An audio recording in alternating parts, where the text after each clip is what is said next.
Fala pessoal, vamos para mais um vídeo aqui do Ancapinaremos. Infelizmente não é mais um vídeo de humor, ou com toques de humor, né, que eu costumo colocar nos meus vídeos. É mais um vídeo complementando o assunto do último vídeo, que foi sobre tiroteios em massa e especificamente o que aconteceu em Suzano, em São Paulo. Esse vídeo vai ser para botar alguns contrapontos em relação ao que eu mesmo disse no meu próprio vídeo, sobre alguns feedbacks que eu recebi, né? Alguns comentários do próprio vídeo, algumas pessoas que comentaram no Twitter, e falar um pouco sobre o que aconteceu hoje, no caso, de acordo com o fuso horário na Nova Zelândia.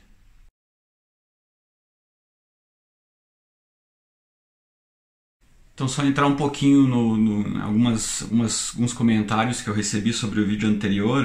A maioria das críticas que eu recebi vieram basicamente da página no Facebook, que é onde o Capinaremos tem o maior alcance, né? Tem 1.600.000 pessoas lá.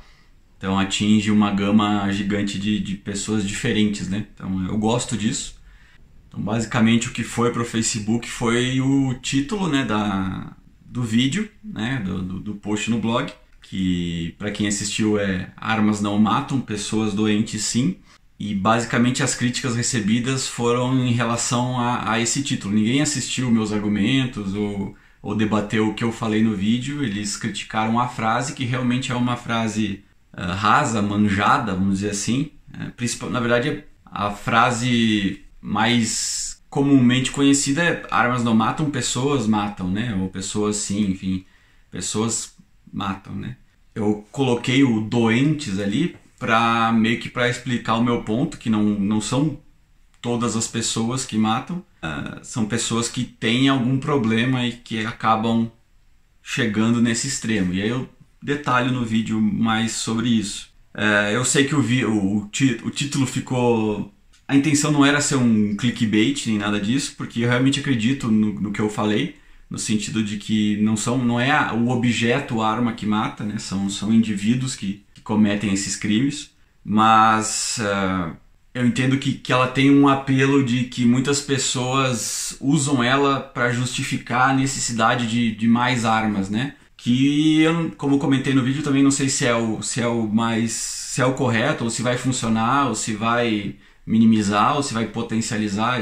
A gente não sabe, não temos como prever ações futuras antes delas acontecerem. Então, dizer que se todas as armas não existissem, não ia ter tanta matança, ou dizer que se todo mundo tivesse uma arma não ia ter tanta matança, são chutes que você pode até se basear em dados empíricos, né, na experiência, em dados estatísticos, né, usando aí fórmulas matemáticas, mas de qualquer forma são chutes. Você não consegue entender todas as implicações de uma mudança dessa magnitude na sociedade, né? As armas estão inseridas na cultura de qualquer sociedade, desde as mais pacíficas, como Nova Zelândia, desde as mais agressivas, como o Brasil. Então, tanto Nova Zelândia quanto o Brasil aconteceu basicamente o mesmo ataque. Não sei se exatamente estão relacionados, tem algumas características similares, mas lá tem uma sociedade extremamente pacífica, sem violência, talvez sem tanta essa questão de crianças carentes e bullying, esse tipo de coisa assim. Então eu não sei a realidade da Nova Zelândia, mas a princípio é conhecida como um país mais pacífico, né? Então Nova Zelândia ela tem um IDH muito melhor que o nosso, um índice de liberdade econômica infinitamente maior que o nosso, e todas essas vantagens competitivas em relação ao Brasil não impediram de um maluco com várias metralhadoras entrar numa mesquita e matarem mais quase 50 pessoas. Foram 49 mortos até o momento, identificados. Então não dá para ser raso e dizer que o problema é a educação do Brasil, o problema é as famílias, o problema é o videogame, o problema é o chão. Não, é muito mais profundo e complexo do que isso. E eu queria colocar também que em relação à palavra pessoas doentes, né, a questão da doença que eu coloquei no meu título do outro vídeo. Até eu quero agradecer a Isabela Batista, que é uma dos moderadoras aí dos grupos do Capinaremos. Ela é psicóloga e ela me passou 25 minutos de áudio falando sobre o meu vídeo, dando o feedback dela. E para o meu conforto, muito do que eu falei ela concordou e complementou com análises profissionais, né? Então, claro que eu falei de feeling, né, no calor do momento ali, mas ela entendeu que muito do que eu falei faz sentido. Ela só fez uma crítica em relação a pessoas doentes matam, porque também é uma generalização, né? Então, não é todas as pessoas doentes que matam e lógico que não foi a minha intenção dizer que todas as pessoas doentes matam, mas pode ter dado essa interpretação, né? Então, não é toda pessoa depressiva que vira assassino, não é toda pessoa com quaisquer outros transtornos mentais. O que eu quis dizer como doente nem foi específico sobre doenças psiquiátricas diagnosticadas, né? Às vezes é uma doença mais no sentido de doença da alma, uma falha de significado, uma má interpretação da vida, né, em si. Você pode talvez caracterizar esse tipo de descrença, de niilismo, de falta de valores como uma espécie de doença. Com certeza já tem assunto sobre isso, como eu falei, é um assunto que me interessa muito, mas eu ainda não tenho tanta propriedade para falar sobre, mas com certeza vai ser um assunto recorrente aqui no canal. Então, agradecer então a quem assistiu, quem comentou, aqui no YouTube quem assistiu realmente o vídeo e deu seu feedback, a imensa maioria foi positiva, entendeu o meu propósito de fazer o vídeo. Eu espero que esse vídeo também tenha um tipo de propósito. Como eu disse, eu vou apresentar alguns contrapontos ao que eu mesmo falei. Então a minha ideia não é dar soluções para vocês, a minha ideia é colocar mais dúvidas. Então se você está buscando soluções, eu vou lhe dar mais questionamentos. Eu acho que por ser um assunto tão complexo, não cabe alguém no alto da sua arrogância querer: eu tenho a solução para esse problema. Ninguém tem. Podemos tentar, todo mundo tentar resolver o problema, questionar as possíveis alternativas. E eu vi vários vídeos de diversos youtubers falando sobre o caso e cada um abordou de um ponto específico, né? Por exemplo, o Alexandre Porto já colocou que é um problema do Estado, porque aí ele especifica exatamente o porquê que é o problema do Estado. Na argumentação dele realmente faz sentido, porque, comentando sobre o caso específico de Suzano, né? Que o guardinha da escola lá não tinha arma nenhuma, e então o guardinha basicamente ficou com a alternativa de ou se matar, né? Se jogar em cima dos atiradores, ou ficar esperando a polícia chegar. E aí ele coloca, são conjecturas, né? Se o policial estivesse armado, se a professora estivesse armada, se outras medidas de segurança fossem adotadas, são conjecturas que podem ou não funcionar, né? Mas eu entendo a linha de raciocínio de quem aponta as possíveis falhas, né? Seja da escola, seja da sociedade, seja do Estado, enfim.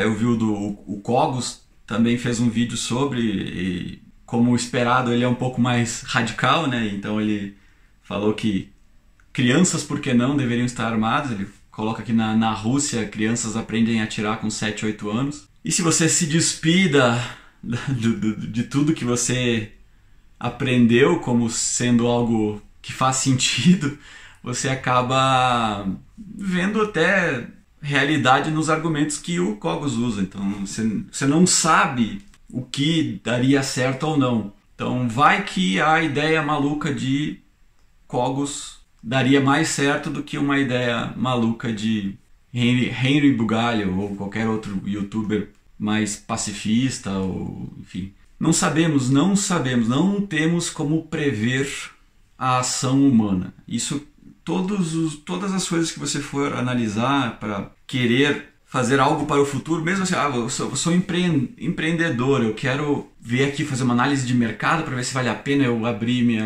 empresa e o que as pessoas estão querendo. Você vai ter chutes do que pode acontecer, você vai ter conjecturas de sociedade, mas você não consegue prever a ação do homem. Você pode tentar, como falei, usar dados empíricos, usar dados estatísticos, mas isso não é algo concreto que você possa falar, ó, vai acontecer porque segundo os dados empíricos, porque segundo a estatística, porque segundo a história, é assim que vai acontecer. Não.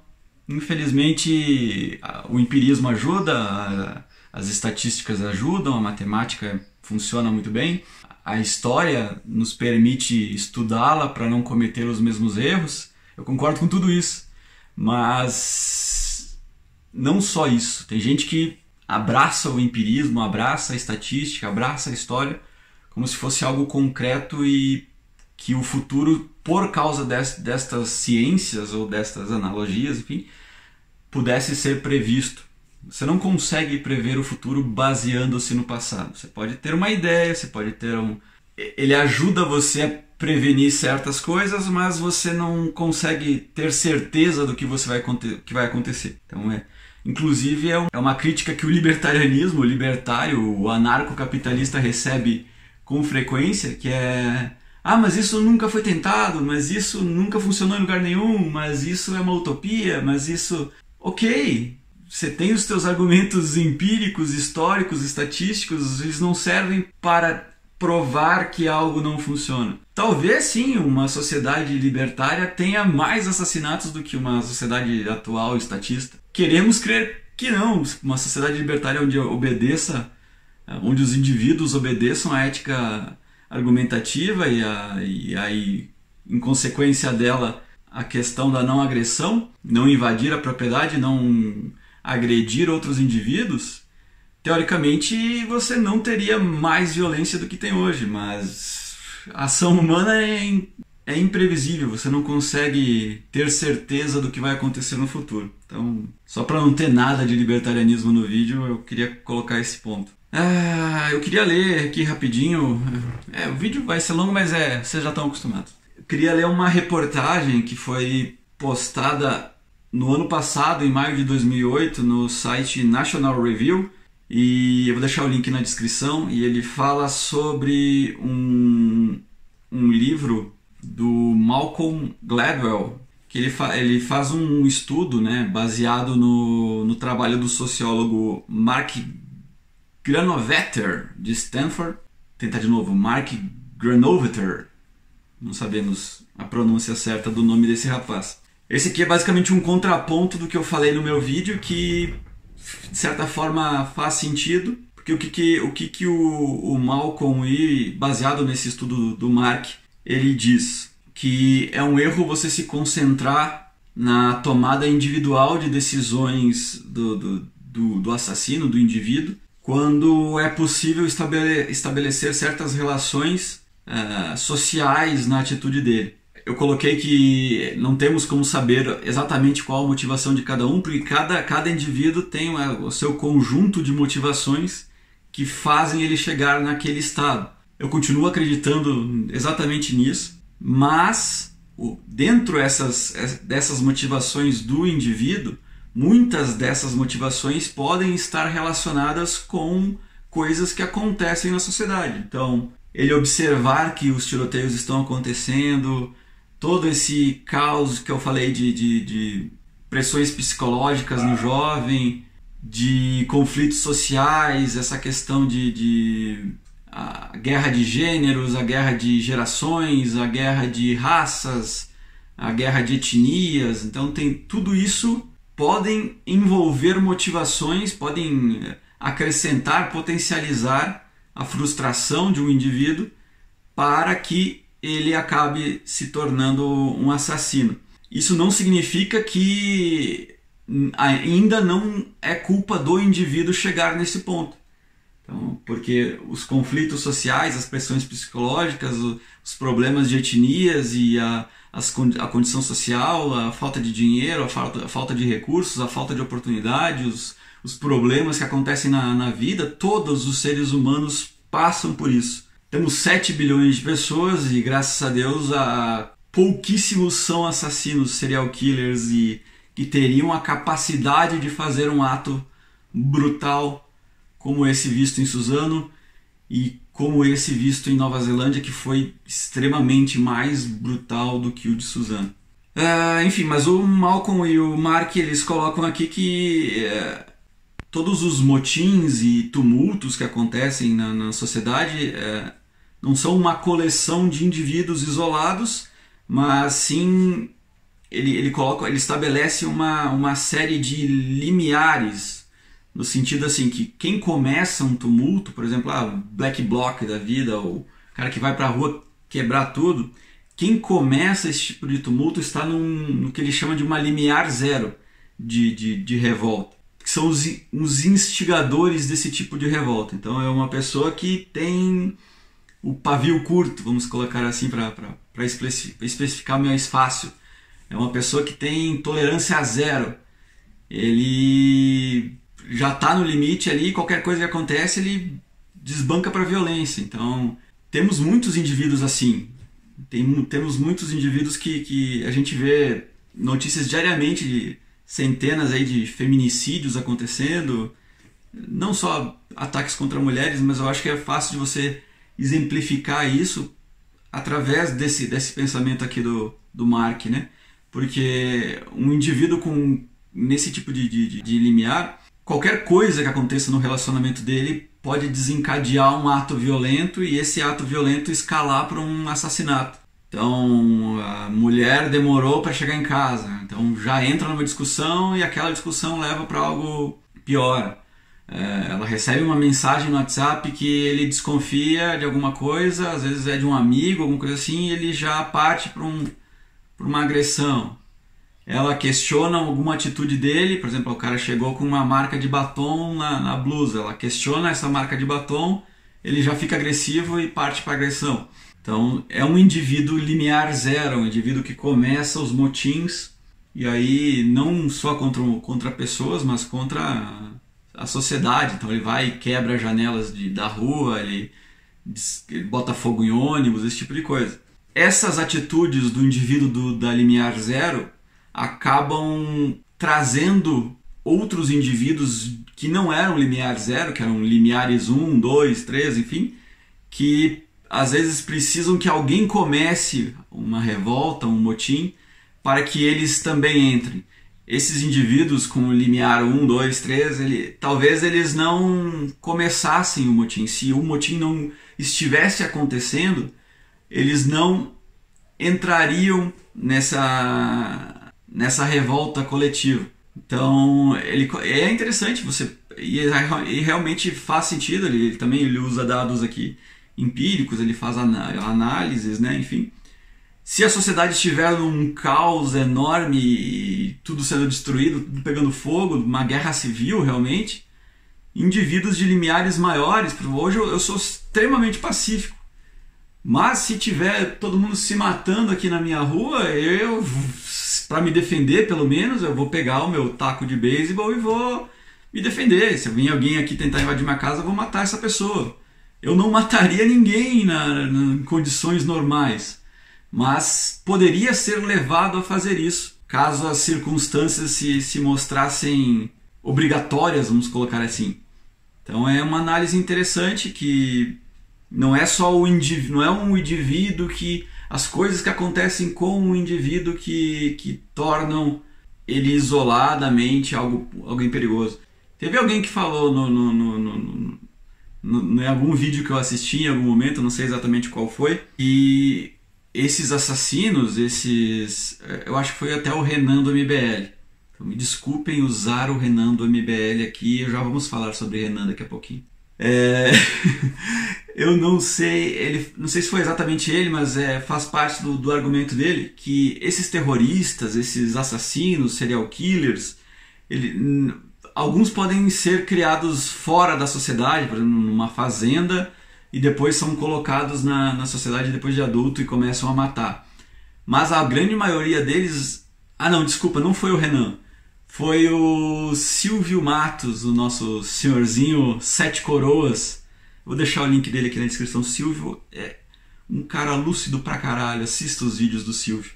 Você pode achar que ele é um conserva, ele é um reaça, alguma coisa assim, bolsominion, mas o cara é lúcido demais e eu pago muito pau pra experiência. Então, pessoas velhas, não querendo ofender o Silvio, mas pessoas velhas, pessoas experientes, eu sempre paro pra ouvir porque, porra, o cara passou por muita coisa. Deve fazer sentido o que ele fala, pelo menos algumas coisas que ele fala. Isso não me impede de ouvir pessoas novas. Eu convivo com libertins todo dia e tem garotada de 14, 13, 15 que tem argumentos sensacionais. Então não é um apelo à velhice, um apelo à experiência, mas faz sentido uma pessoa antiga que passou por muita coisa na vida, pelo menos ter lugar de fala, né, no que ele tem para falar, né? Mas enfim, o Silvio colocou isso, que nós somos sócios desses assassinos, desses terroristas, porque vivemos na mesma sociedade, né? O que é uma sociedade, né? São pessoas vivendo juntos e de alguma forma nós somos todos interligados na questão da sociedade, nós somos sócios de outras pessoas nesse coletivão que chamamos de sociedade. O libertarianismo quer pregar a questão do indivíduo poder fazer não fazer o que quiser, mas ser livre para tomar as suas decisões e ser livre para acatar as regras voluntárias que ele acredita serem as melhores para aquele conjunto social. O anarquismo do anarcocapitalismo não é uma sociedade sem regras.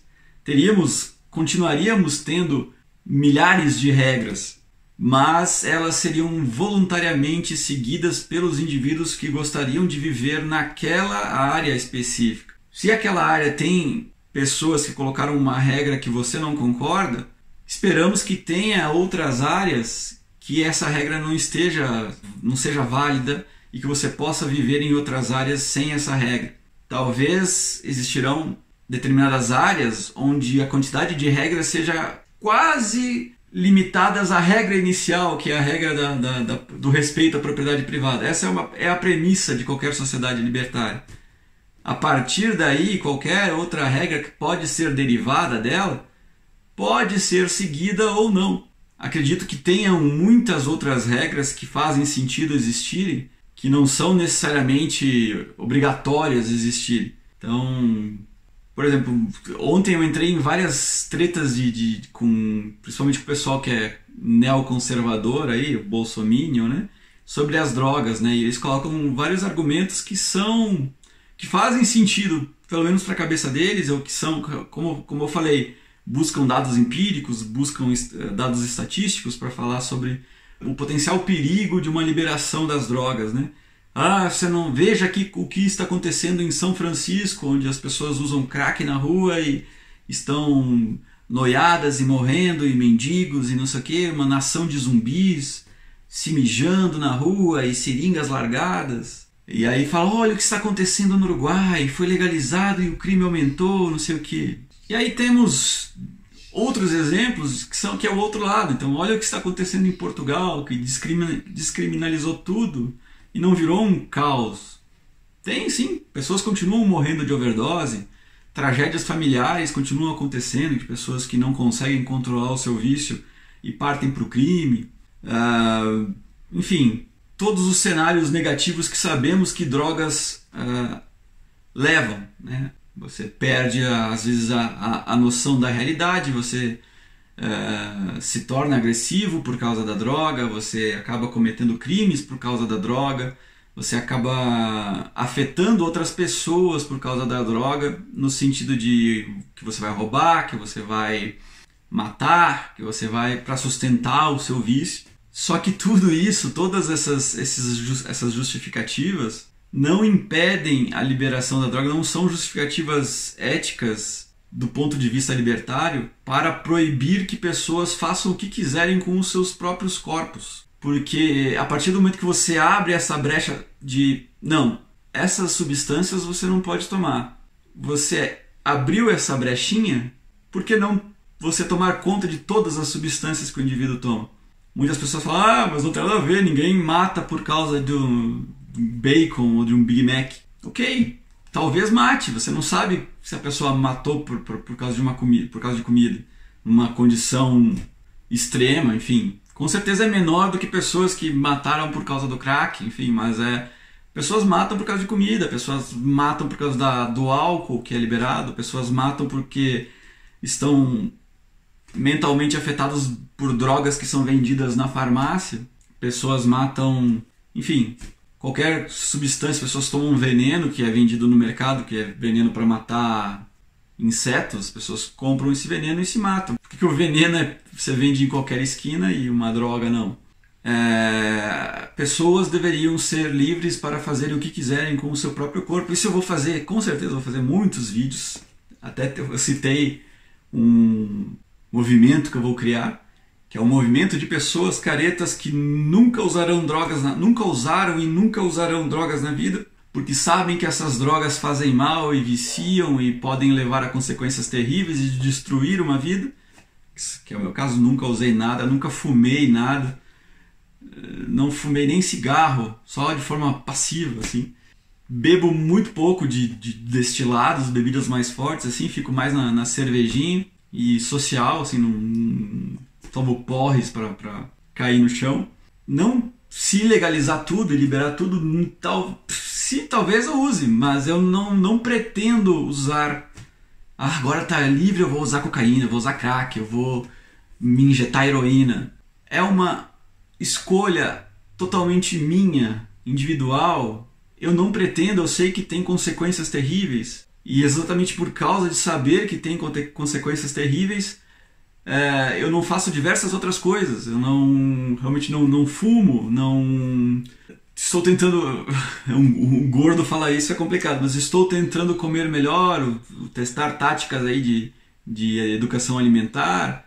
São coisas que são escolhas do indivíduo. Mas a droga te faz sair da realidade. E se a pessoa quiser sair da realidade... A realidade é isso que a gente está vendo, tiroteios em massa, pessoas se suicidando, pessoas desistindo da vida, pessoas sem qualquer tipo de valor. Você quer viver de forma completamente sóbria nessa realidade, é uma opção sua, eu acho que é honrável que você faça isso. Tentar conviver com a realidade e enfrentar a realidade, mas eu não julgo pessoas que querem sair da realidade, pessoas que... eu não quero enfrentar esse sofrimento de forma sóbria. Eu quero usar um negócio que me faça viajar, que eu esqueça que eu existo. Eu não vou me matar, mas durante um determinado período de tempo eu vou estar no nirvana, eu vou estar vendo a porta se mexer, enfim. Vocês sabem os pontos positivos da droga. A questão é que é uma liberdade individual, assim como eu até fiz um comparativo. Eu não vou entrar na questão das armas de novo nesse vídeo, mas esses mesmos neoconservadores, bolsominions, usam os argumentos da liberdade para ter arma, que os libertários usam para tudo, né? Eles falam, é uma liberdade individual, nós temos o direito de nos defender, as armas não matam, são objetos de defesa, às vezes a pessoa quer usar uma arma para colecionar, ela nem quer atirar, às vezes ela quer usar para um hobby, tirar o alvo, enfim. E todos esses argumentos são plenamente válidos. A arma é um objeto, é uma ferramenta que a pessoa tem o direito de ter em casa. É um argumento que concordamos, neoconservadores. Muitos provavelmente desses argumentos vocês pegaram de libertários ou de filosofias de liberdade. Mas por que quando cai para a droga você inverte a chave e fala, não, isso aí não pode porque a droga mata? Não é a droga que mata, é as pessoas que consomem de forma errada, de forma excessiva, de forma irresponsável, que morre em decorrência do uso. Não é a droga que mata alguém. Então, se for legalizado, por exemplo, vamos fazer conjecturas aqui. Se for legalizado, descriminalizado, enfim, alguns passos iniciais de uma profunda legalização e descriminalização. A polícia não precisaria mais subir o morro para enfrentar traficantes. A polícia é extremamente mal armada, com pouca remuneração, enfrentando traficantes com alto nível de armamentos, com dinheiro, enfim, com todos os aparatos que o tráfico tem. Essa guerra, polícia e traficante, é uma consequência da proibição das drogas. Então, o simples ato de legalizar já extinguiria essa guerra específica contra o tráfico de drogas. Lógico que a polícia continuaria enfrentando indivíduos criminosos e muitos desses que hoje são traficantes de drogas continuariam sendo criminosos no sentido de irem para outros ramos de crime, né? O que é o crime? O que leva uma pessoa a ir para o crime? Às vezes ela quer um lucro maior, ela tem essa propensão ao risco, né? Então, assim, hoje a droga é cara por quê? Porque além do preço de você plantar a maconha, de você fabricar lá, o Walter White lá, a cocaína, enfim, além de você ter o preço de manufatura disso, você tem que colocar no preço o risco de vida que você corre ao ser traficante, o risco de você ser preso, todo o aparato de defesa que você tem que manter, né? Então, aviãozinhos e caras na porta e a defesa da logística da coisa toda, né? De como você distribuir a sua droga. Então, se torna extremamente mais cara porque a legalização não existe. Então, além de acabar com a guerra inicial, por causa das drogas especificamente, quem é drogado hoje não teria, às vezes uma pessoa ela rouba para manter um vício, porque o vício é muito caro.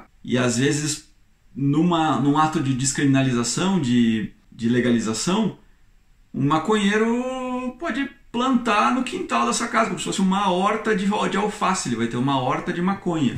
Fica muito mais fácil de você manter o vício tendo uma horta de maconha no seu quintal do que tendo que roubar alguém para fumar um negócio misturado com esterco e veneno de barato.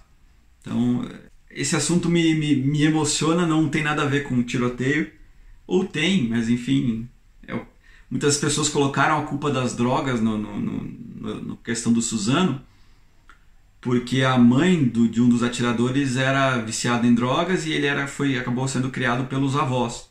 Então tem toda essa questão da estrutura familiar, que eu falei no outro vídeo, que impacta, mas não é as drogas que fizeram ele atirar.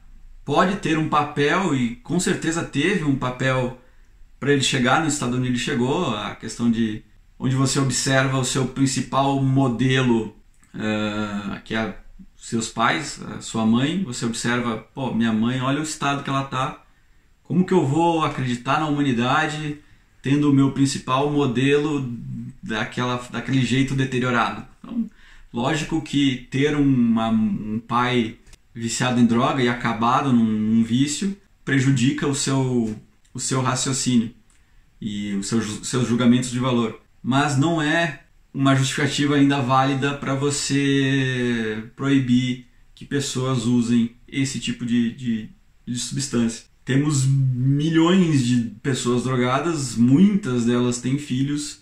Muitos desses filhos não terão o mesmo problema de entrar numa escola e matar pessoas. E ao contrário, temos muitas famílias tradicionais, carinhosas, que super protegem a criança, que colocam ela numa bolha e dão tudo que ela quer, e essa criança se torna atiradora. Então, é a família? Não é a família. A família afeta? Afeta. Talvez a superproteção seja tão prejudicial quanto a super negligência de uma mãe drogada que abandona. Você consegue mensurar isso quantitativamente? Não consegue. Você consegue... todos os tiroteios, as crianças, 75% delas eram de famílias... Enfim, você pode fazer esse tipo de estatística e se basear nas análises empíricas do que aconteceu em cada tiroteio, mas isso vai te dar uma ideia do que acontece, não vai te dar exatamente o que acontece. Esse é o meu ponto. Então, o Malcolm aqui, para completar, ele fala que os principais incidentes lá dos Estados Unidos, os maiores incidentes da era moderna, né, desse estilo de tiroteio em escolas, foram desconectados e idiosincráticos, que é no sentido de não ter exatamente uma ligação entre eles, cada atirador tinha as suas motivações específicas.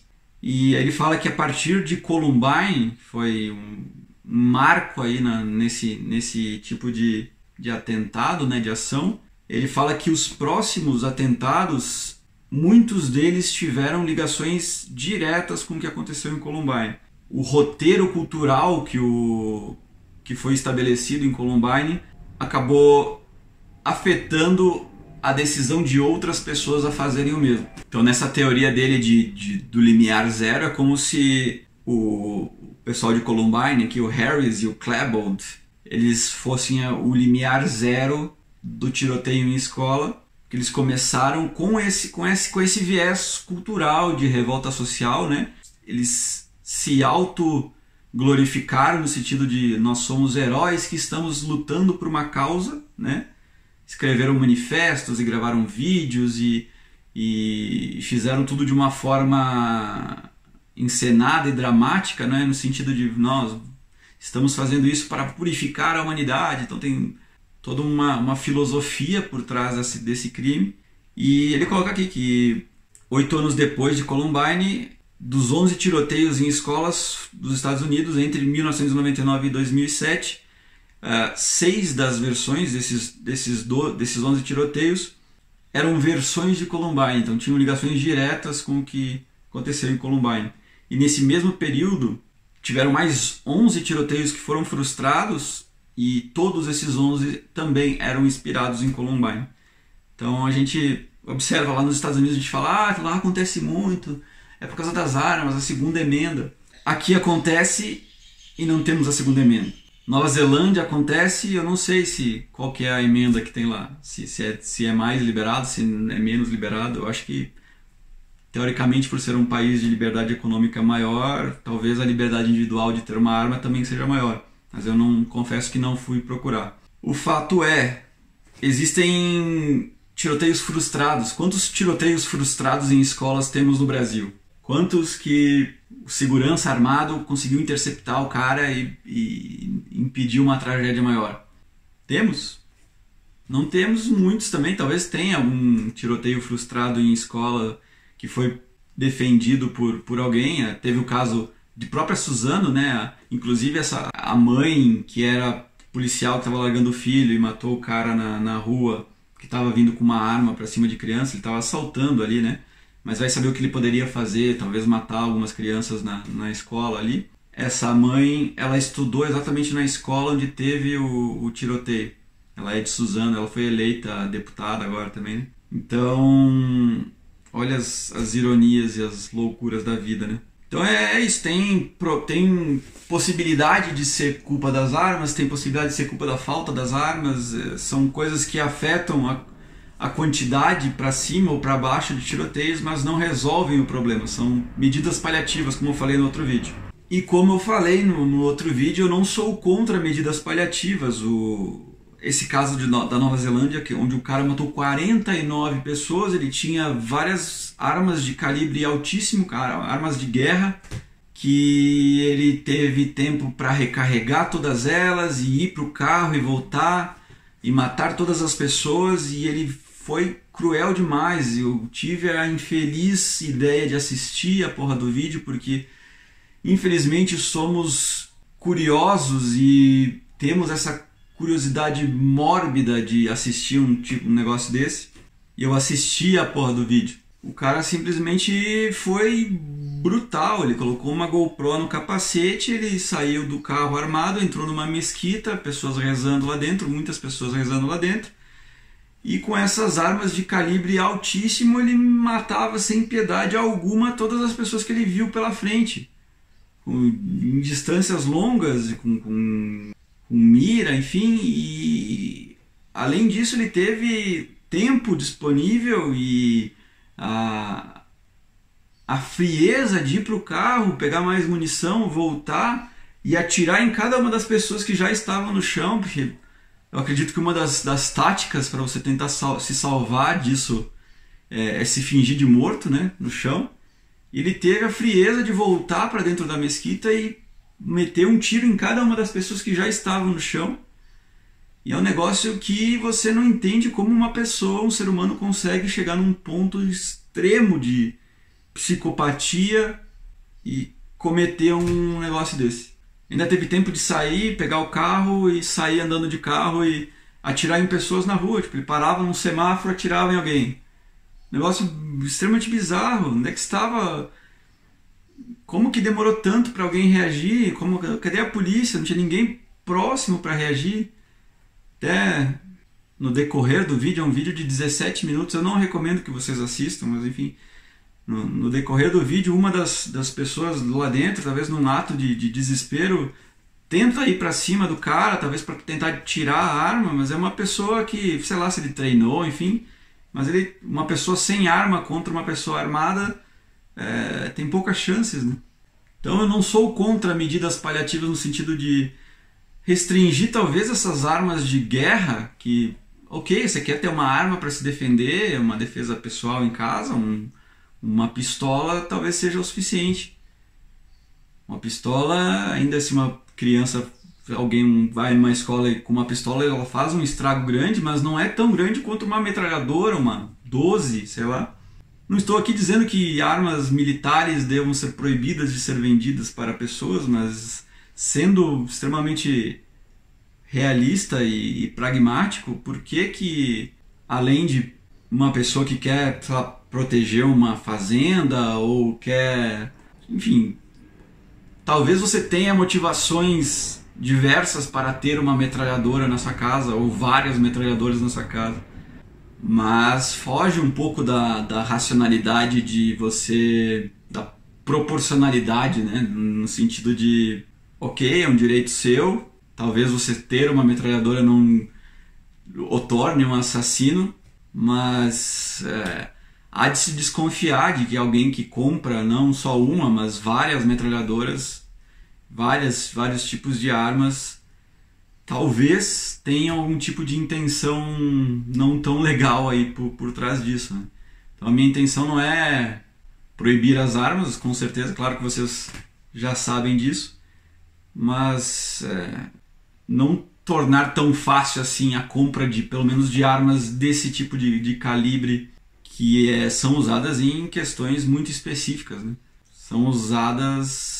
Há pessoas que argumentam que todas as armas são usadas para matar, é a única finalidade de qualquer arma. E ok, talvez seja por isso que elas foram criadas, não necessariamente para matar, mas para ser um nivelador de pessoas, né? Uma mulher de 40 quilos com uma arma na bolsa se torna tão poderosa quanto um brutamontes de 120 quilos halterofilista, né? Então tem uma frase clássica aí do Samuel Glock, que Lincoln deu a liberdade para as pessoas e Glock as tornou iguais, né? Então a arma tem esse potencial nivelativo de pessoas que às vezes é desconsiderado. Mas você pode se nivelar com uma 38, você não precisa de uma submetralhadora do Rambo para ser nivelado com alguém. Só dizendo. E a conclusão do Malcolm aqui é que não é uma conclusão feliz, não é um final feliz, não é uma conclusão que dá esperanças. Ele justifica essa questão da análise dele das limiares, de que cada ataque tem a possibilidade de tornar o próximo ataque mais frequente. É difícil negar a lógica dele, tendo um ataque acontecido no Brasil antes de ontem e um ataque hoje na Nova Zelândia. Talvez os idealizadores lá do massacre de Columbine tinham o limiar zero e tinham as suas motivações, às vezes ideológicas reais, que foram bem pensadas e analisadas, enfim, e na cabeça deles era correto e eles fizeram aquilo com realmente um propósito, né? ou talvez vários dos ataques eram por pessoas perturbadas com várias doenças, enfim. Mas o argumento dele é que quanto mais ataques acontecem, mais vai saindo desse espectro de pessoas doentes, perturbadas e com ideologias, e mais vai atingindo outros indivíduos de limiares maiores, de pessoas que não fariam isso, mas fazem porque isso já está acontecendo. Então, às vezes, realmente, crianças, jovens aí que não têm problema nenhum na vida, nunca tiveram nenhum tipo de abuso, não tem uma justificativa, não tem nenhuma doença mental diagnosticada, não é um religioso extremo, não está sendo afetado por religiosos extremos, enfim, no seu dia a dia. Mas porque isso está acontecendo, ele faz também. Faz também, e isso é aterrorizante, isso é o pior de tudo isso, é que se formos usar empirismo e estatística, a tendência é que isso aumente e que se torne cada vez mais comum esse tipo de coisa.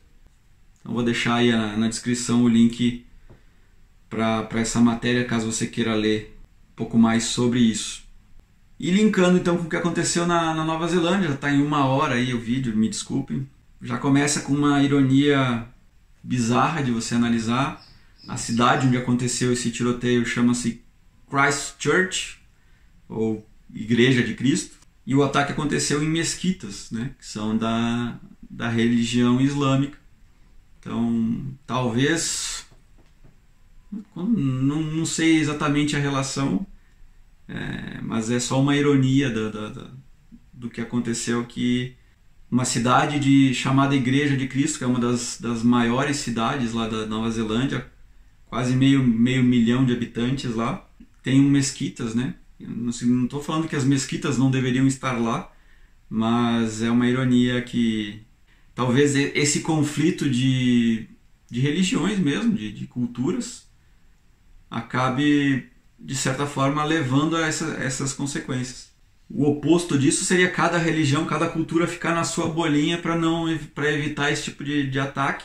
Algumas pessoas argumentam que esse multiculturalismo, essa ideia de forçar todas as etnias a conviver junto, pode ser uma das causas das tragédias.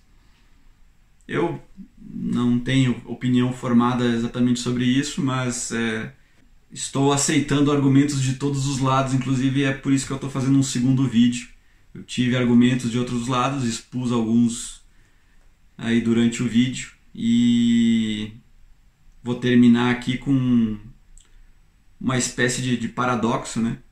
Esse caso da Nova Zelândia, então, como eu falei, quase 49 mortos. O cara teve também aspectos aí que ele puxou de Columbine, no sentido de tornar aquilo um manifesto, né? Ele escreveu um livro, ele postou no chão que ele ia fazer isso, ele fez uma transmissão ao vivo do que ele estava fazendo no Facebook, mas o que você percebe nas declarações dele, em alguns atos isolados do que ele coloca, é que ele não tem essa motivação, vamos dizer assim, genuína que tiveram o pessoal de Columbine. Você vê que ele é um cara que o pessoal nos chans, ou em geral chamam de shitpost, que é um cara que tá pela zoeira, tá cagando o que tá acontecendo. Então, antes de começar o tiroteio, ele fala: se inscrevam no canal do PewDiePie, subscribe to PewDiePie. PewDiePie, para quem não conhece, é um maior youtuber do mundo, ou um dos maiores youtubers do mundo, aí, com 80 milhões de inscritos. Ele tem vídeos, apesar de ter algumas polêmicas no passado, envolvendo algumas piadas talvez um pouco mais pesadas, mas ele é um youtuber de humor, ele faz review de memes, ele traz grandes personalidades para o seu canal. Por que o cara quis envolver o PewDiePie? É um shitpost, o cara não tem uma ideologia por trás disso, ele gritou aquilo para chamar atenção, para que a mídia coloque a culpa daquilo no PewDiePie, para que gere uma intriga sobre isso. E ele faz isso durante o manifesto dele em diversas formas. Ele fala que ele foi comunista, ele fala que ele foi anarquista, ele fala que ele foi libertarian. E aí a gente não sabe se é um libertário no sentido que usamos no Brasil, que é meio que um sinônimo de anarcocapitalista, ou se é um libertário de esquerda, ou se é um libertário minarquista americano. Enfim, ele coloca que ele foi no passado libertarian. E ele, por último, ele se posiciona no momento como um ecofascista.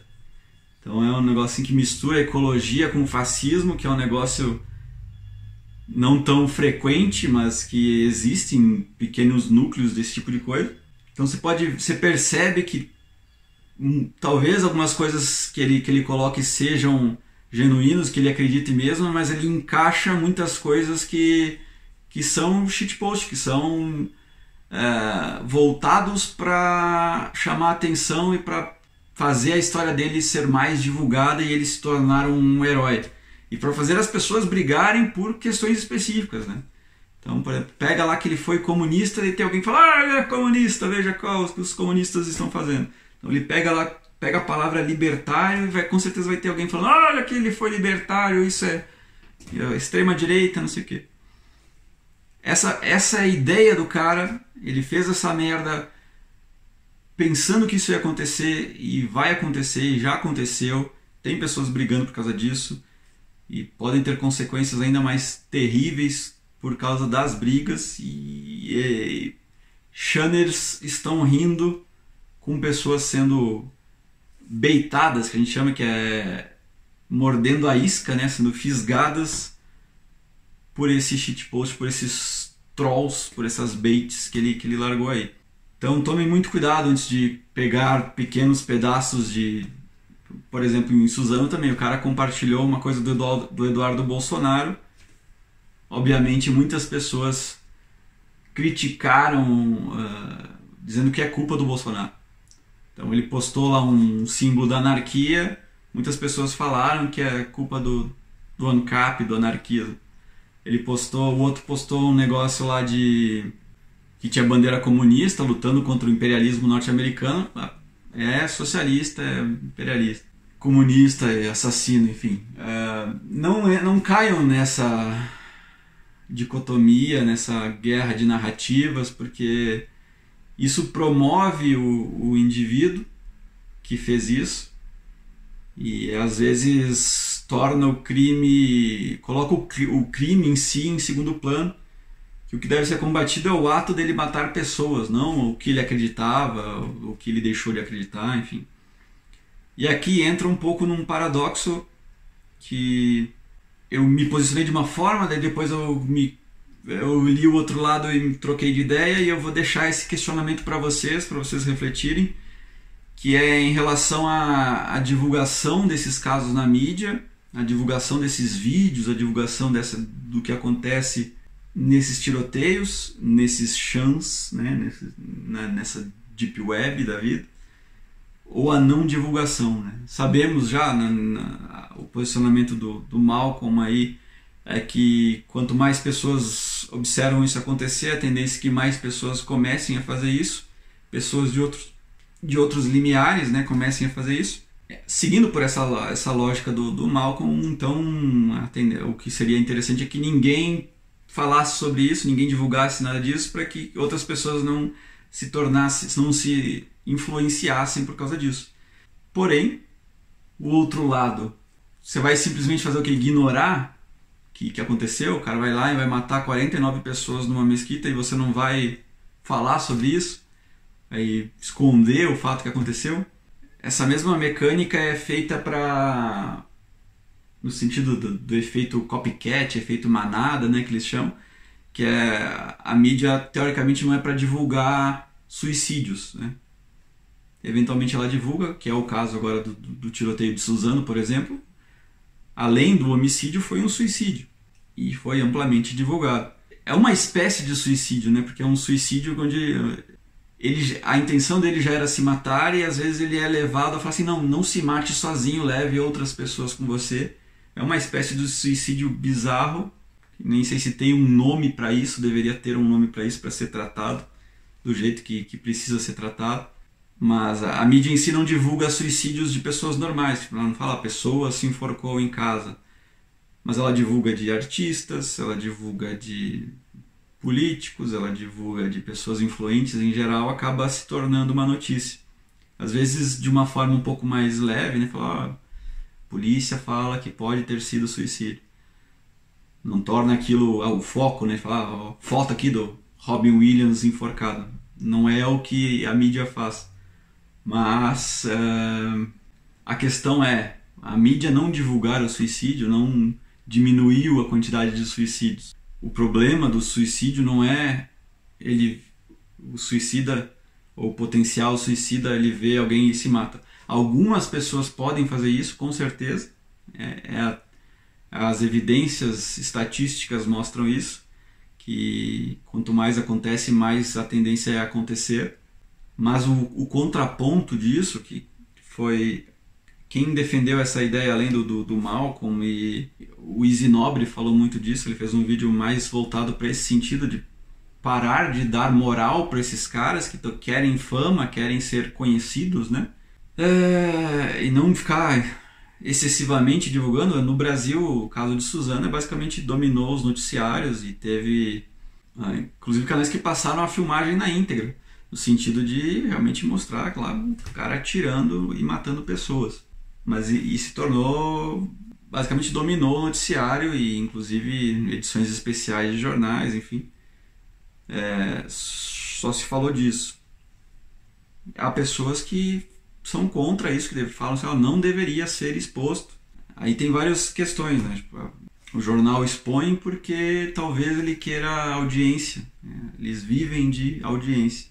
E isso é um negócio, como eu falei, o ser humano tem esse negócio, essa curiosidade mórbida que está em algum nível intrínseco aí da mente humana, que você quer ver aquilo acontecer, né? Então esse vídeo com certeza da Nova Zelândia vai ser procurado, pessoas vão procurar, e como eu falei, a oferta encontra a demanda, vai ter pessoas que vão upar, já baixaram o vídeo e vão continuar compartilhando por diversas formas, né? O contraponto disso foi dado por um perfil que eu sigo, que é do mundo libertário, que eu gosto muito, que é a C4. Eu não sei o nome dela exatamente qual que é, mas é C4. Ela é da turma do Ancap Ball. Eu vou deixar o Twitter dela aqui embaixo, caso vocês queiram seguir ela também. Mas ela ela tem um posicionamento mais cogosiano, vamos por assim, que ela coloca o seguinte, que essa é a realidade do que está acontecendo, isso está acontecendo, e você ignorar que isso está acontecendo, você fingir que não está acontecendo, não vai ajudar ninguém. Então, isso tem que chocar as pessoas de fato, pelo grau de brutalidade do que acontece, pelo ato desumano que isso é, e esse choque de realidade, essa consternação por que está acontecendo, às vezes faça com que as pessoas saiam desse torpor, dessas bolhas de proteção que elas vivem, dessas bolhas de que elas acham que o mundo é um negócio bonito, e que elas saiam da cadeira e que elas procurem formas de se proteger, de evitar isso, de conversar sobre isso, de falar com o filho e evitar que ele se torne um desses atiradores, para comprar uma arma e manter para proteção, enfim, todas as alternativas possíveis de evitar esse tipo de coisa no futuro sejam tomadas.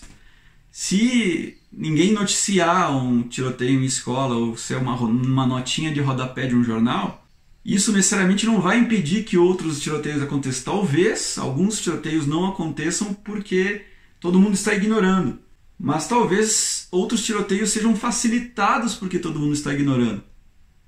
E essa é a tendência. Se a grande mídia não divulgar, vai continuar sendo divulgado nesse submundo da internet, no chão, nas redes sociais.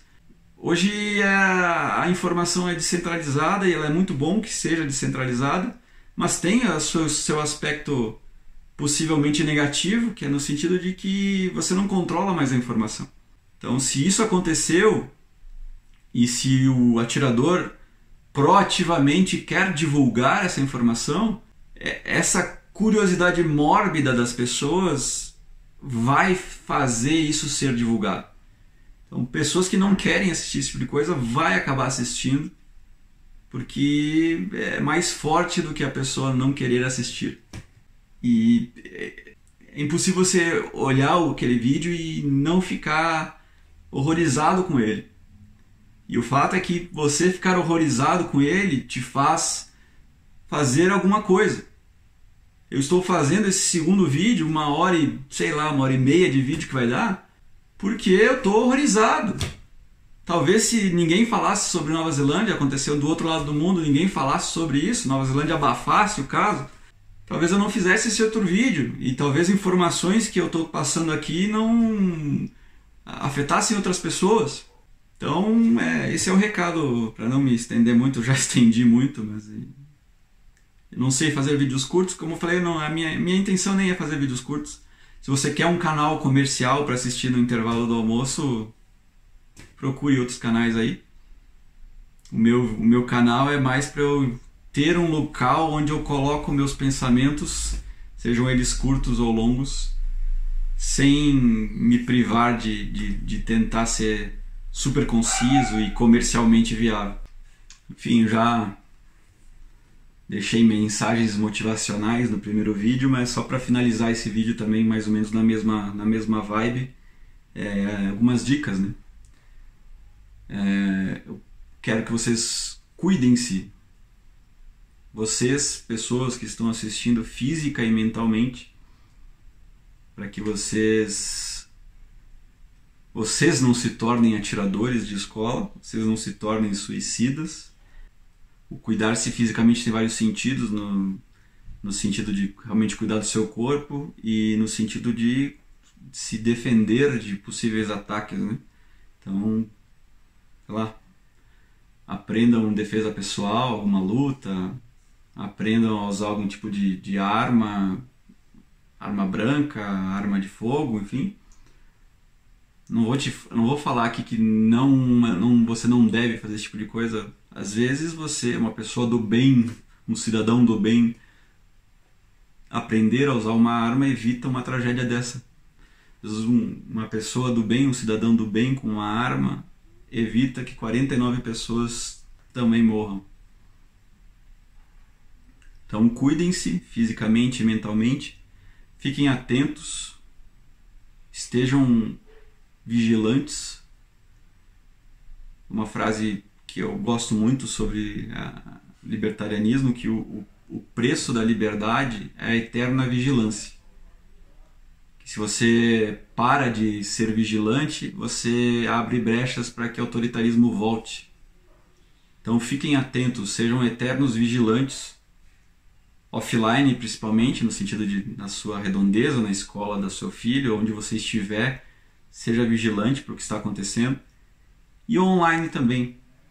Seja vigilante onde você estiver, nos ambientes que você está. Talvez você participe de chans, talvez você participe de submundos aí do Reddit, do Twitter, de outras camadas da Deep Web que eu nem sei que existem, chats mais pesados aí do Telegram, enfim. Tentem não influenciar pessoas a fazerem esse tipo de coisa. E ao contrário, tentem entender esses indivíduos, por que eles estão querendo fazer isso. Às vezes é falta de atenção, às vezes eles não têm amigos. Chama esse cara no privativo e fala com ele. No caso do Chan é um pouco mais difícil, mas sei lá, cria um e-mail fake, manda pro cara e fala, vem conversar comigo, vamos conversar sobre o que está passando. Fiquem atentos à eterna vigilância, no sentido de você ser proativo em fazer alguma coisa.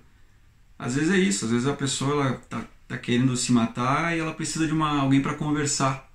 Então, não quero ficar me vangloriando sobre isso, mas como eu tenho um blog de humor e cuido de diversos grupos, por diversas vezes passaram pessoas com tendências suicidas, depressivas por mim, e muitas delas a gente conseguiu não sei se salvar ou adiar, ou, enfim, através da conversa, de entender o que a pessoa está passando, de dar algumas dicas, de às vezes ser um ombro amigo para que a pessoa desabafe, né?